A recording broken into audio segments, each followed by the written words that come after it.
नमस्कार दोस्तों, मैं doctor DP Singh, general physician and lecturer. आज हम लोग गॉल ब्लैडर स्टोन के बारे में डिस्कस करेंगे। गॉल ब्लैडर स्टोन बनने के क्या कारण हैं और इसके क्या टाइप हैं, दूसरा इसके क्या सिम्टम होंगे, क्या तकलीफ़ें होगा और इसको फिर कैसे मैनेज करते हैं, और अगर है तो क्या क्या कॉम्प्लिकेशन करा सकता है। तो देखते हैं कि गॉल स्टोन क्या है। गॉल स्टोन को हम लोग शॉर्ट में जीबी स्टोन भी कहते हैं, गॉल ब्लैडर स्टोन, या फिर हम लोग हिंदी की भाषा है जो कॉमन लैंग्वेज इस्तेमाल करते हैं जिसको कहते हैं पीत की थैली में पत्थरी का होना। और मेडिकल वर्ड्स जो इस्तेमाल करते हैं वो है कॉलीलिथिएसिस। तो ये सभी चीज़ें इंडिकेट कर रहा है कि पीत के थैली में पत्थरी हो चुका है। आखिर सवाल ये उठता है कि गॉल ब्लैडर में स्टोन क्यों बनता है। गॉल ब्लैडर स्टोन है क्या? तो पहले हम लोग देखते हैं कि सॉलिडिफिकेशन ऑफ द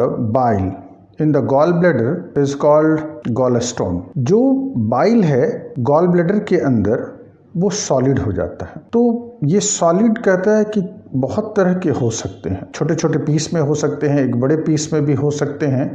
ये उस बात पर निर्भर करता है कि वो किस चीज़ से बना है। तो गॉल ब्लैडर के stone person to person vary करता है। किसी में बहुत सारे स्टोन हो सकते हैं, किसी में सिंगल स्टोन हो सकते हैं, किसी में बहुत छोटे छोटे कॉन्क्रीटेशंस जिसको कहते हैं कि बहुत महीन दाने के रूप में हो सकता है, या बहुत बड़ा लार्ज स्टोन हो सकता है, सिंगल लार्ज स्टोन। तो ये पर्सन टू पर्सन वैरी करता है। लेकिन ये सवाल उठता है कि गॉल ब्लैडर में स्टोन क्यों बनता है, गॉल ब्लैडर स्टोन बनने की क्या कारण है।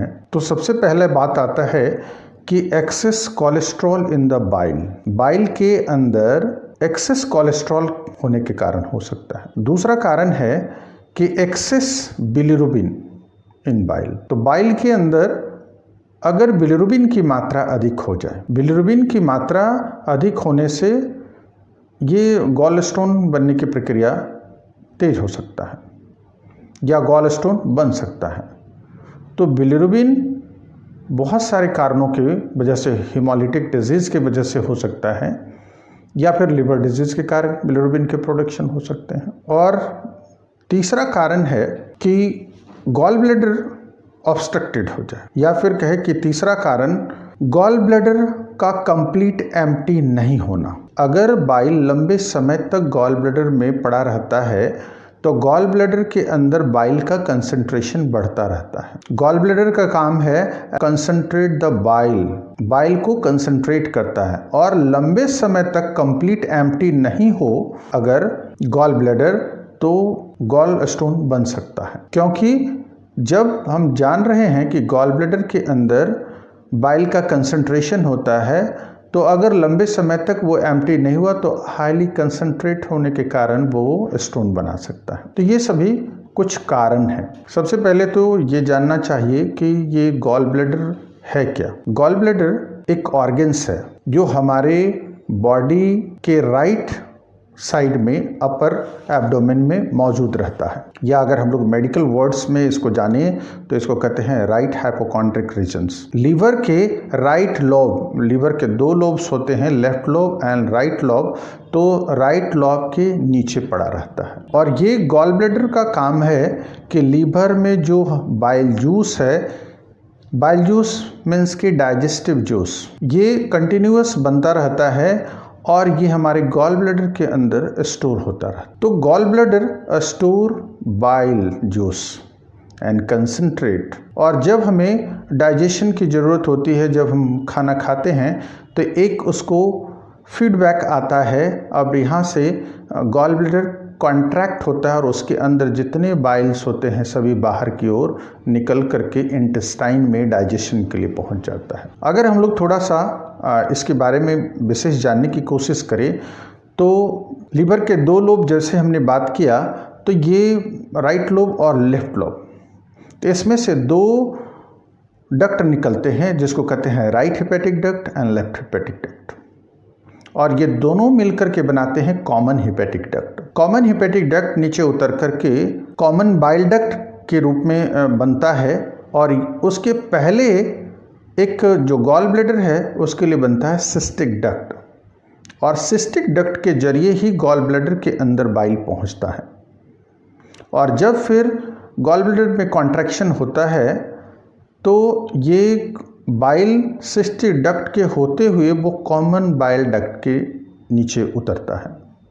कॉमन बाइल डक्ट के थ्रू वो नीचे उतरता है और हमारे ड्यूडेनम में पहुंचता है, जहाँ पर फूड्स जो पार्टिकल्स हैं जो हम रोज़ के डाइट्स में फैट्स वगैरह लेते हैं उसके डाइजेशन के लिए ये वहाँ पर जाकर डाइजेशन करता है। तो ये गॉल ब्लैडर का काम है बाइल को स्टोर करना और समय समय पर डाइजेशन के लिए उसको निकालना। और अभी हमने देखा कि जो एबनॉर्मलिटी है, जो कुछ कारण हैं, और बाइल के अब एक बात और जान लेना चाहिए यहाँ पर कि बाइल के कुछ कंटेंट हैं। तो bile contain cholesterol, bile salt, bilirubin, bile lecithins, ये सभी चीज़ों को वो कंटेन किए हुए हैं। और इसी में जब वो चीज़ें किसी चीज़ की मात्रा बढ़ जाता है तब ये गॉलस्टोन का रूप ले लेता है। या फिर कहें हम लोग कि केमिकल इम्बैलेंस। केमिकल इम्बैलेंस एक तरह का है कि कोई केमिकल जब अपने बैलेंस में नहीं है तो ये सॉलिड होने की पॉसिबिलिटी है। अब बात करते हैं कि अगर किसी को गॉलस्टोन हो जाए तो उसको क्या सिम्टम होगा, कैसे पता चले कि वो गॉलस्टोन हुआ है। जब गॉलस्टोन होता है तो किसी किसी लोगों को साइलेंट होता है, वो कभी दर्द कभी होता ही नहीं, जिसको कहते हैं साइलेंट स्टोन। लेकिन कुछ लोगों में जब ये स्टोन बनता है तो ये गॉल ब्लैडर को के जो सिस्टिक डक्ट है वहाँ पर आकर वो रोक देता है, बाइल को निकलने से रोकता है। और उसके बाद क्या होता है कि गॉल ब्लैडर में इन्फ्लेमेशन शुरू होते हैं। ये प्रक्रिया को कहते हैं कॉलिसिस्टाइटिस। तो जब कॉलीलिथियसिस के कारण अगर कॉलिसिस्टाइटिस डेवलप कर रहा है तो पेन सबसे पहला कहता है pain in the right hypochondriac region. Right hypochondriac region में पेन होगा। दूसरा है नाउजिया, वॉमिटिंग्स। तीसरा है जॉन्डिस होने की पॉसिबिलिटी, इसलिए कि ये जो स्टोन है कभी कभी स्टोन आकर के आपके गॉल ब्लैडर से निकल करके आपके कॉमन बाइल डक्ट में आकर फंस जाता है। कॉमन बाइल डक्ट में फंसने के कारण कहता है कि अब आपके बाइल इन नीचे की ओर नहीं उतर रहा है, जिसके कारण एक जॉन्डिस का रूप ले लेगा, जिसको कहते हैं ऑब्स्ट्रक्टिव जॉन्डिस। या यहाँ पर अब इन ऑब्स्ट्रक्टिव जॉन्डिस प्लस इन्फ्लेमेशन कराएगा कॉमन बाइल डक्ट में, कोलिंजाइटिस जिसको कहते हैं। इसके बाद आपके डायरिया होने की भी पॉसिबिलिटी है, फीवर आने की पॉसिबिलिटी है। अगर इन्फेक्शन हुआ है तो कोलिसिस्टाइटिस के साथ फीवर, राइगर एंड चिल्स भी हो सकता है। तो ये कुछ सिम्टम्स हैं। और साथ साथ में कहता है कि एक और सिम्टम है, इसके रेफर्ड पेन होते हैं। जब ये पेन उठता है तो बैक साइड में, राइट साइड के बैक साइड में आपके जो एस्केपुलर है रीजन्स है वहाँ पर पेन होता है, जिसको कहते हैं रेफर्ड पेन। ये तमाम चीज़ें हम लोगों को देखने को मिलता है। अब ये सवाल उठता है कि अगर कोलिसिस्टाइटिस हो गया है तो आप कैसे पहचानें कि ये कोलिसिस्टाइटिस है, कैसे पता करें कि ये कोलिसिस्टाइटिस है। तो इसके लिए इन्वेस्टिगेशन किया जाना चाहिए। इसके लिए यूएसजी होना चाहिए, होल एब्डोमेन। या अगर कंफर्म है, आपको लगता है कुछ कि एकदम हमारे लीवर से ही संबंधित है, तब आप लिख सकते हैं USG of the hepatobiliary tract या USG of the upper abdomen. इससे पता चल जाएगा कि आपके जो हिपेटोबिलियरी ट्रैक्ट है इसमें कहीं कोई प्रॉब्लम है कि नहीं, कोई स्टोन है कि नहीं। नेक्स्ट है, आप ब्लड टेस्ट करा सकते हैं। ब्लड टेस्ट में आप सीबीसी कराएं, जिससे ये पता चले कि कोई इन्फेक्शन है कि नहीं। दूसरा एलएफटी होना चाहिए। एलएफटी अगर ऑब्स्ट्रक्टिव नेचर के, अगर कॉलीलिथियसिस विथ ऑब्स्ट्रक्शन, अगर कॉलीलिथियसिस है और वो ऑब्स्ट्रक्शन करा रहा है तो आपके जो लिवर फंक्शन टेस्ट हैं उसमें प्रॉब्लम्स मिलेगा। तो इस तरह से भी आप इसको पता कर सकते हैं। जो जॉन्डिस डेवलप किया है आप लीवर फंक्शन टेस्ट के जरिए कंफर्म हो सकते हैं। ब्लड शुगर का टेस्ट होना चाहिए। बहुत सारे डायबिटिक पेशेंट लोगों में ये कॉमन है कॉलीलिथियासिस होने की पॉसिबिलिटी, इसलिए ब्लड शुगर का भी टेस्ट होना चाहिए।